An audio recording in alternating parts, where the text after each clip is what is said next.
Hello friends. So today we are going to discuss a few questions, previous year questions that have been asked from the concept of indifference curves. So the first question is, which of the following is a characteristic of the indifference curves? Option A, curves closer to the origin have the highest level of total utility. That is not correct. Curves farther away from the origin actually have the higher and higher levels of total utility, because as we move away from the origin, it means there is more quantity of both commodities, or at least of one commodity. So that means more quantity definitely gives more utility. So the first option is wrong. Curves closer to the origin have the highest level of marginal utility. That is also wrong.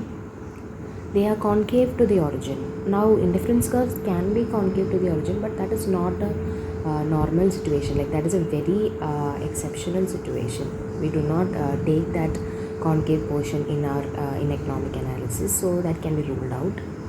The last option is they are convex to the origin. That is correct. So our answer is D. They are convex to the origin. Now moving on to the next question. Which of the following is a property of an indifference curve? Option A, it is convex to the origin. Yes, that is very much correct, but let us look at the other options also. B, the marginal rate of substitution is constant as you move along an indifference curve. That is wrong. The marginal rate of substitution tends to decline as we move downward along an indifference curve. So that option is wrong. Total utility is greatest where the 45-degree line cuts the indifference curve. That is not correct. There is no condition like that. Marginal utility is constant as you move along an indifference curve. No, that is also wrong, because marginal utility depends on the quantity consumed. So if you are moving along an indifference curve, that means the quantity of your consumption is changing. For example, if you are moving rightward or downward along an indifference curve, that means you are consuming more of the quantity denoted on the x-axis. So in that case, the marginal utility of x declines. Similarly with y also. So this is not correct. It is wrong. So our answer is convex to the origin, definitely. The next question is, indifference curves indifference curves cannot. Option A, intersect. That is correct. We have that is one of the basic things that we study regard to indifference curves. They cannot do indifference curves, cannot intersect. They cannot be L-shaped. No, that is wrong. For example, like the indifference curve of perfect complements is L-shaped. So indifference curves can be L-shaped. Indifference curves cannot be straight lines. That is also wrong, because the curve of perfect substitutes is a straight line. Also, when one commodity is normal and the other commodity is a neuter, then also indifference curves are straight lines. All of the above option is not correct, definitely. So indifference curves cannot intersect. Our option is A.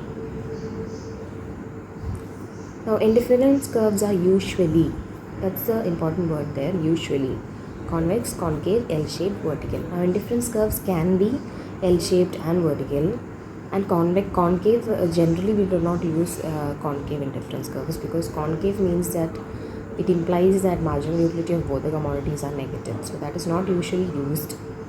L-shaped, as we discussed in the earlier question, it is for perfect complements, and vertical is for one commodity is a neuter and the other commodity is a vertical. Happens when the Y commodity is neutral, and that is consumer is indifferent towards the Y community, and the X commodity is normal.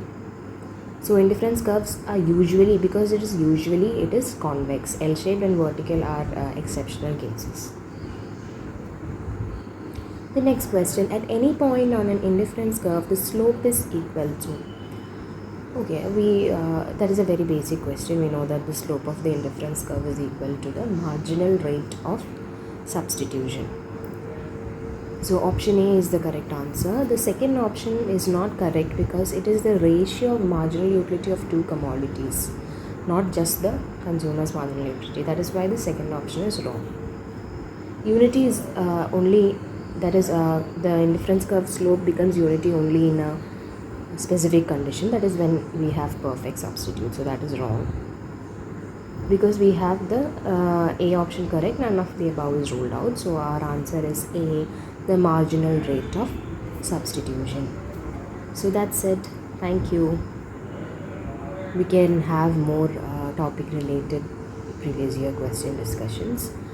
Please do comment if you want any particular topic to be done, or you can visit our Telegram channel for daily question discussions. Thank you.